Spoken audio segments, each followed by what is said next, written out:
It started with a closed-door strategy meeting inside Buckingham Palace, one so tightly guarded that even longtime aides were ordered to wait outside.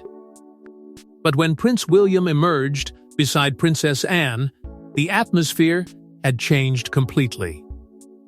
Courtiers, who once assumed Queen Camilla controlled the palace's charitable machine, suddenly realized the balance of power had shifted. What began as a quiet restructuring soon exploded into one of the most dramatic royal authority changes in years. Before we go deeper into what this really means for the royal family, make sure to subscribe so you don't miss a single update. Reports suggest Prince William had summoned senior royal advisors not for a routine briefing, but for a confidential review of the monarchy's charitable future. It was the kind of meeting that rarely happens without a deeper reason. Inside palace circles, charity leadership is not simply about patronages, speeches, or public appearances. It is about influence. It is about trust. It is about deciding which royal voice carries the moral weight of the crown when the nation is watching. And according to insiders, William had grown increasingly determined to return the monarchy to what some described as duty-first values. That phrase, quiet as it sounded, carried enormous meaning. It suggested that the future king no longer wanted royal charity work shaped by soft diplomacy, personal networks, or comfortable tradition. He wanted discipline. He wanted credibility. He wanted someone who could not be accused of chasing attention, protecting factions, or bending royal service into personal influence. That is where Princess Anne entered the center of the storm. For decades, Anne had been known as the hardest-working royal, the one who carried out duty without applause, without drama, without needing the spotlight to prove her worth. Inside the palace, she was reportedly described as the safest pair of hands for a monarchy standing at a dangerous crossroads. And when that description began spreading through administrative channels, it became clear that this was no symbolic gesture. This was a transfer of trust. Queen Camilla, according to royal whispers, was blindsided by how far the discussions had already gone. While no formal public rupture was announced, aides reportedly noticed immediate changes in scheduling lines, briefing access, and communication patterns. Certain conversations that once moved through familiar offices began shifting elsewhere. Certain decisions that once seemed socially negotiated were suddenly handled with colder precision. The palace did not need to shout. The silence itself was the message. By late evening, Anne was reportedly seen leaving Clarence House with senior administrative aides, fueling speculation that William was quietly building a new royal power structure before the public even understood what had happened. Media commentators began asking the same question in different ways. Was this merely a practical adjustment? Or was William drawing the first hard line of his future reign? But this wasn't merely about charity leadership, it was about who would control the moral heartbeat of the monarchy itself. Long before this royal reshuffle became public, Queen Elizabeth II had already laid the groundwork for a different future, one built not on glamour or popularity, but on relentless duty. And according to whispers circulating through palace corridors, Prince William had never forgotten those final lessons. For William, those lessons were not written in speeches or sealed away as ceremonial memory. They lived in the way his grandmother had carried the crown for 7 decades, quietly insisting that royal service was not decoration, not performance, and never a personal platform. It was a covenant, a sacred bridge between the monarchy and the people. And in the world Queen Elizabeth left behind, charities were not merely names attached to royal calendars. They were proof that the crown still had purpose beyond palaces, titles, and privilege. That is why Princess Anne's name carried such force inside the conversation. Anne had never needed applause to define her role. She had spent decades moving through the machinery of royal duty with a discipline that few could match, completing hundreds of engagements year after year while rarely asking for recognition. To palace veterans, she represented the older code: show up, do the work, protect the institution, and never confuse service with self-promotion. In a family often shaken by drama, Anne became something almost immovable. Reports suggest William had grown uneasy with what some insiders described as the modern branding of royal life. The monarchy, in his view, could not survive on polished appearances alone. It needed structure. It needed authority. It needed figures who understood that public trust is earned slowly and lost quickly. And as Charles's health struggles continued to cast a long shadow over the palace, the need for stability became more urgent than ever. That urgency reportedly brought William closer to Anne months before the reshuffle became known. Their alliance was not loud. It did not arrive with dramatic announcements. It formed quietly, through private conversations, shared concerns, and a growing belief that the next chapter of the monarchy had to be protected before outside pressures could weaken it further. Palace veterans allegedly saw the pattern early. William was no longer simply preparing for the future. He was beginning to shape it, and against that background, comparisons between Anne and Camilla became impossible to avoid.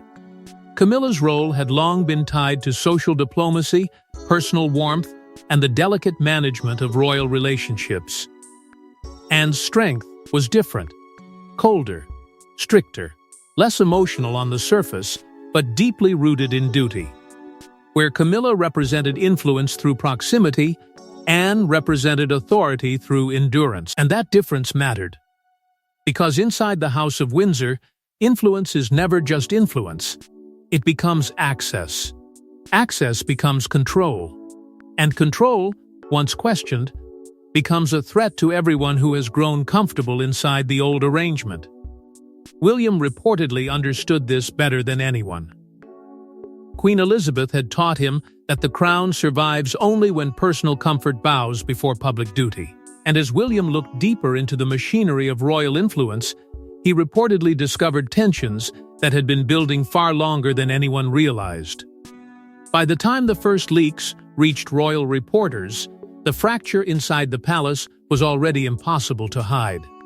Staff members allegedly found themselves caught between two competing centers of influence, one tied to Queen Camilla's long-standing network, the other increasingly loyal to William and Anne. Reports suggest the earliest disagreements began quietly, wrapped in polite language and careful smiles.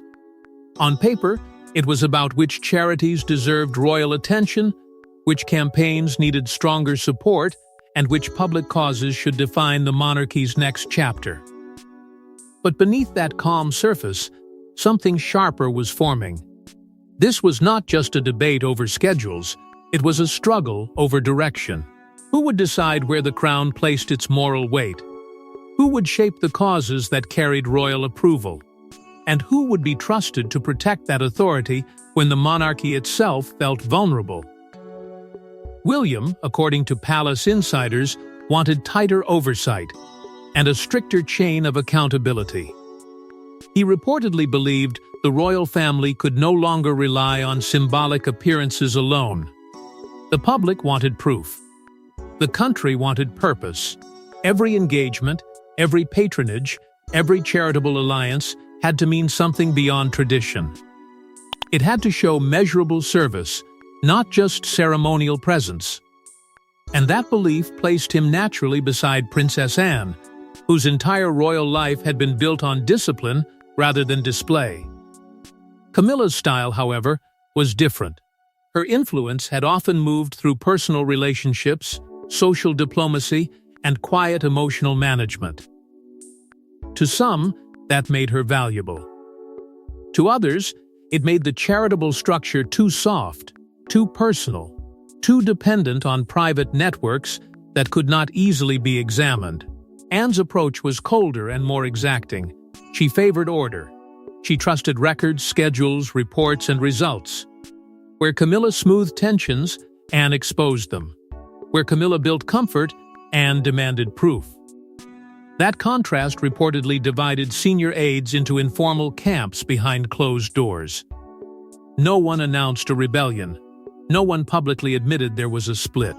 But inside the palace, the atmosphere was described as icy but controlled. Conversations became shorter. Briefings became more guarded. Staff who once moved easily between offices allegedly began choosing words with unusual care, as though one misplaced sentence could reveal where their loyalty truly rested. Then came the quiet shockwaves beyond the palace itself. Charity boards were reportedly informed that future leadership structures were under review, a phrase that sounded harmless but carried deep consequences. It meant old assumptions were no longer safe. It meant access could change. It meant the familiar order surrounding Camilla's influence might not survive William's vision for the future. Some insiders claim Camilla initially dismissed the rumors as temporary palace gossip, the kind of noise that rises and fades without leaving a mark. But this time, the whispers did not fade. They hardened. They spread. And with every passing day, William seemed less like a prince observing the problem and more like an heir preparing to solve it. But the turning point came when William allegedly made a decision that stunned even seasoned royal insiders. Then came the moment that changed everything. In what insiders now describe as a calculated act of royal authority, Prince William reportedly approved a sweeping internal transition, placing Princess Anne at the center of the monarchy's charitable command structure, effectively pushing Queen Camilla to the sidelines. According to palace whispers, William did not present the decision as a personal challenge. He framed it as something colder, heavier, and far more difficult to oppose: institutional preservation. Those words reportedly hung over the private briefing like a warning. This was not about bruised feelings, old rivalries, or royal preference. It was about protecting the crown's public purpose at a time when every weakness inside the monarchy could be magnified, questioned, and used against it. Princess Anne, in this new structure, was allegedly given expanded oversight across major charitable operations. Not as a ceremonial figure, not as a temporary advisor, but as the disciplined force tasked with tightening the system from within. Royal aides reportedly began calling the move the duty protocol behind closed doors, a phrase that captured exactly what William appeared to be demanding: less softness, less confusion, and far more accountability. For Camilla's supporters, the message felt brutal. No official statement declared that she had been diminished. No public announcement framed her as removed or replaced. But inside royal circles, perception can wound more deeply than language. To those loyal to her, Anne's elevation was seen as a demotion in all but name. A quiet stripping away of influence carried out with perfect palace restraint. There was no scandalous confrontation, no dramatic public break. Just files moving differently. Briefings changing hands, decisions arriving from another office. Anne reportedly wasted no time. Schedules were reviewed. Patronages were examined. Administrative reporting lines were tightened. The charitable machine that had once moved through layers of relationship and tradition suddenly faced the unforgiving discipline of a royal who had spent her life believing duty should be measured by work, not warmth. And that shift sent a clear signal: the old rhythm was over. Palace communication teams allegedly moved quickly to contain speculation, careful to present the transition as practical, respectful, and necessary. But the more they tried to soften the story, the more royal watchers noticed the pattern. Anne began appearing closer to key engagements once associated with Camilla's sphere. William's influence seemed to hover behind every adjustment, and King Charles, according to sources, appeared exhausted by the pressure of balancing loyalty to his wife with the survival instincts of the institution he had inherited. That was the real power of William's decision. It did not shout. It reorganized. It did not accuse. It redirected authority. And in the House of Windsor, that can be far more devastating than any public rebuke. Yet the public still hadn't seen the deeper reason why William moved so decisively, and why palace insiders feared the conflict was only beginning. Once Princess Anne assumed her expanded authority, the atmosphere inside royal operations reportedly transformed almost overnight.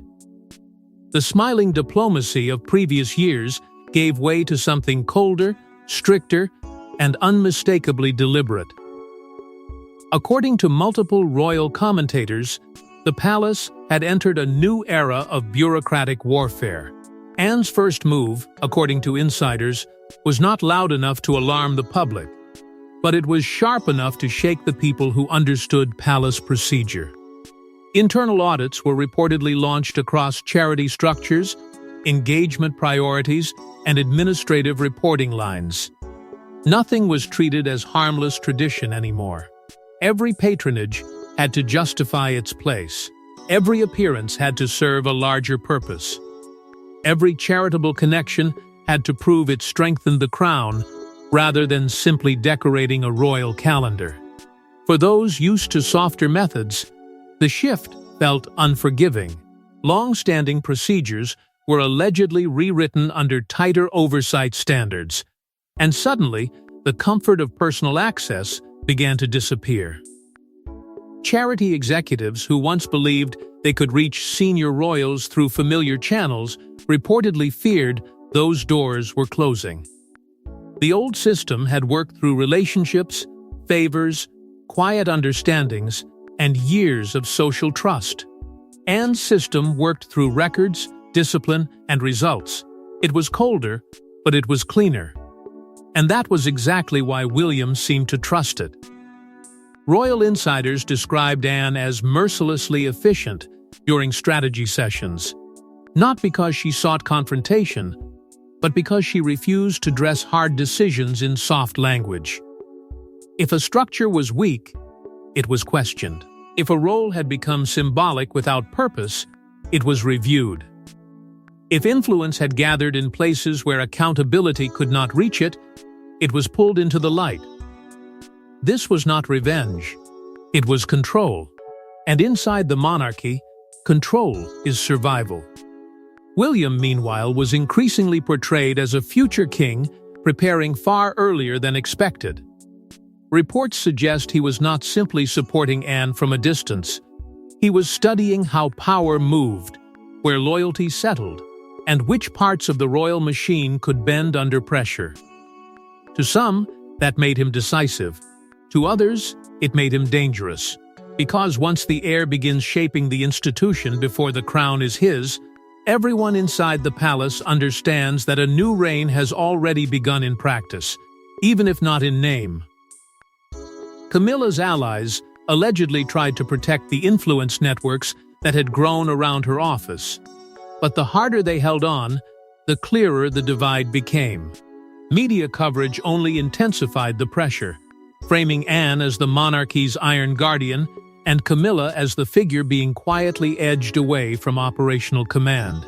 King Charles reportedly urged calm, torn between personal loyalty and institutional necessity. But even his appeals could not fully soften what William and Anne had already set in motion. Because this was no longer a quiet reshuffle. It was a test of who truly held the steering wheel of the monarchy's future. But behind the icy public silence, one final confrontation threatened to redefine the monarchy's future forever. For Queen Camilla, the humiliation was not public criticism, it was irrelevance. Palace insiders whisper that the realization struck hardest when major royal briefings reportedly began moving forward without her direct involvement. The woman once viewed as central to Charles's modern monarchy suddenly found herself watching power shift elsewhere.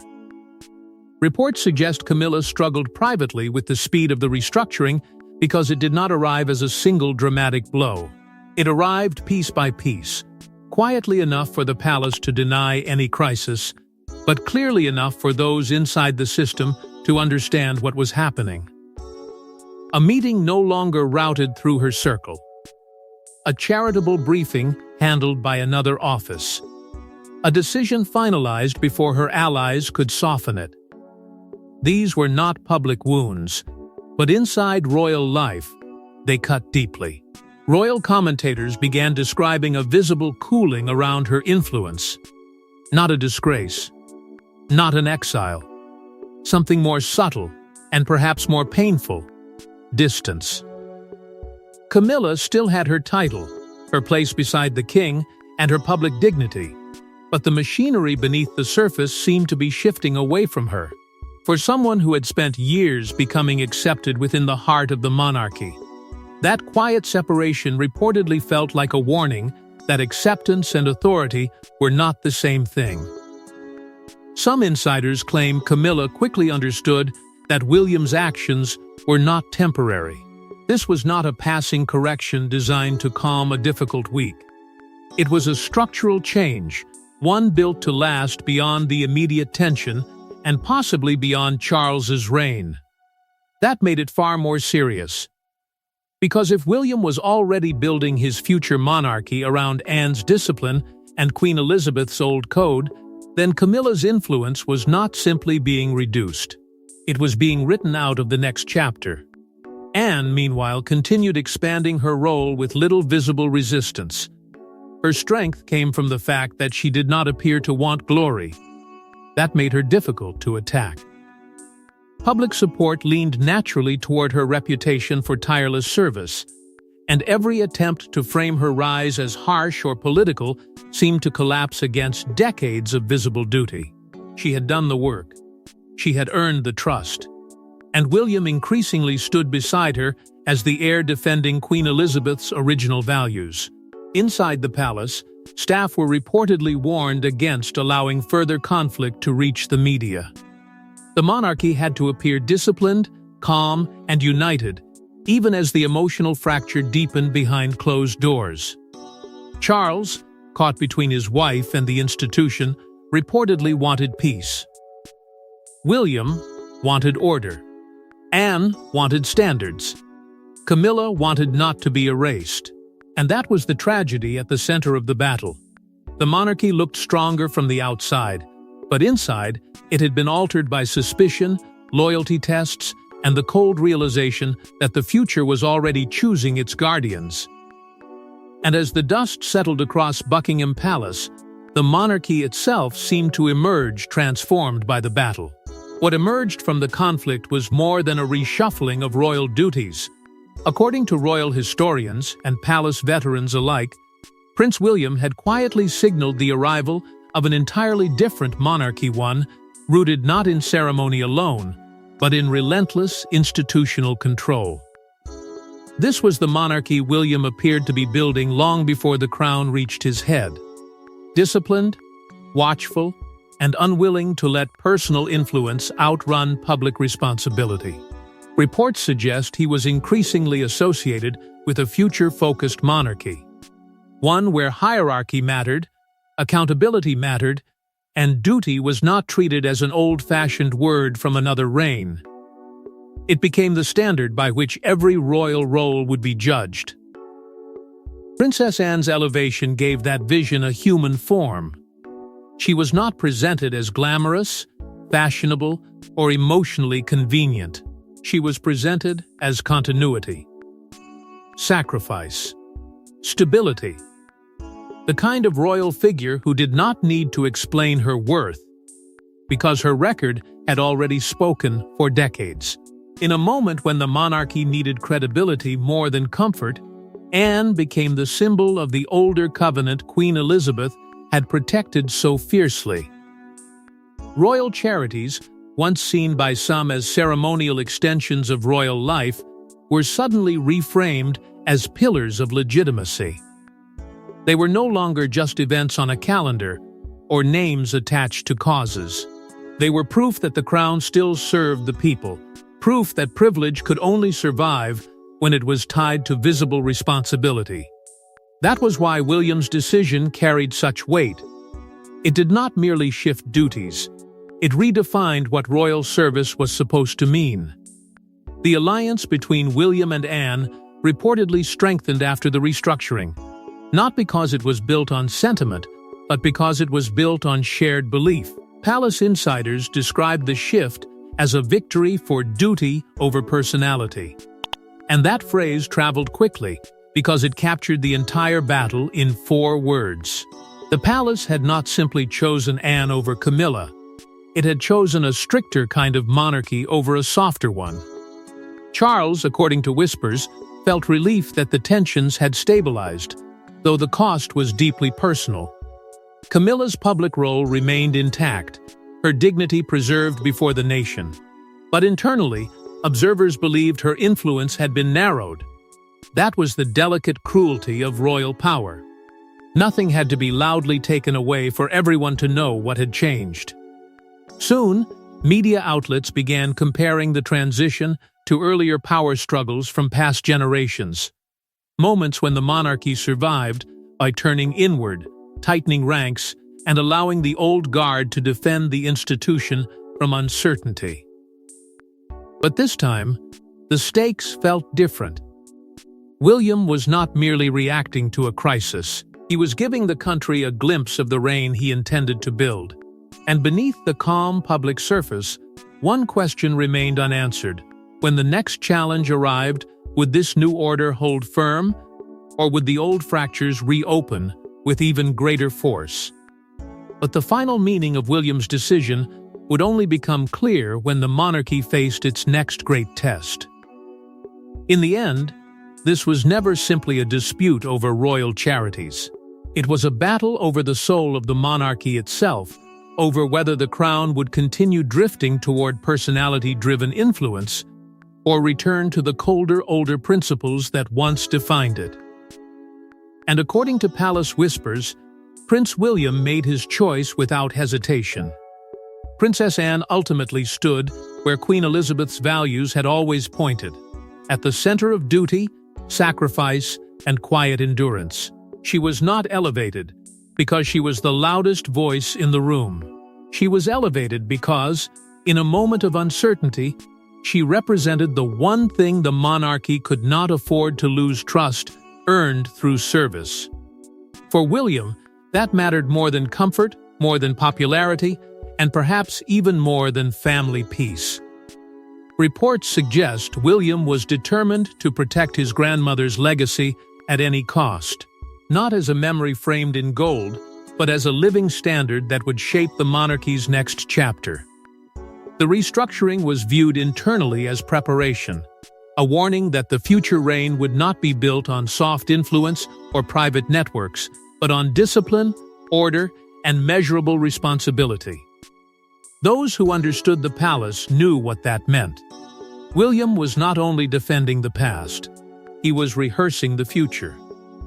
Royal commentators framed Anne's rise as a triumph of service over status.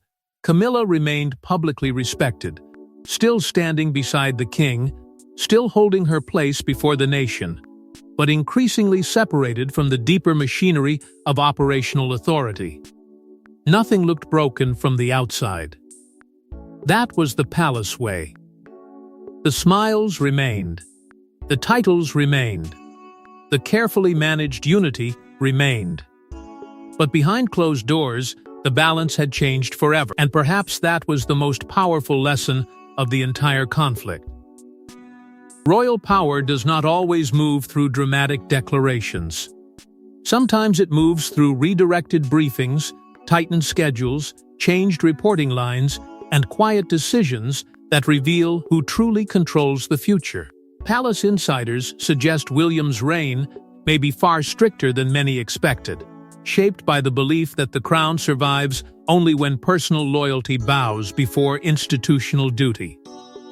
So the monarchy emerged outwardly united, but permanently altered behind the scenes. Anne became the stabilizing force. William became the guardian of a coming order. Charles remained the tired mediator between love and legacy. And Camilla, though still visible, found herself standing further from the command structure than before. Because within the House of Windsor, titles may command attention, but only duty earns the right to endure. Thanks for watching. Please don't forget to like and subscribe, and we will see you in next one.